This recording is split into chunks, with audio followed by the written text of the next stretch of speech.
outsource.net. Hello everyone, welcome back to the channel.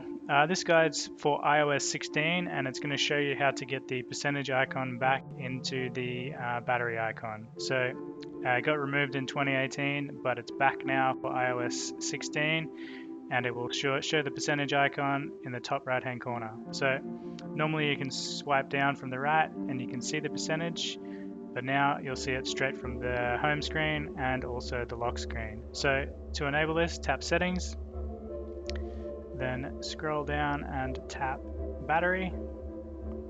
Then here you'll see the battery percentage icon, so just turn the toggle on and it's done, and you'll see it appear up in the top right hand corner. And as normal, you can still swipe down from the right and view it, or you can view it from the lock screen just like so, and that's it. Seems like a strange feature to remove and then re-add, but it's nice to have it back finally. Anyway, that's it for this one. Thanks for watching. See you next time.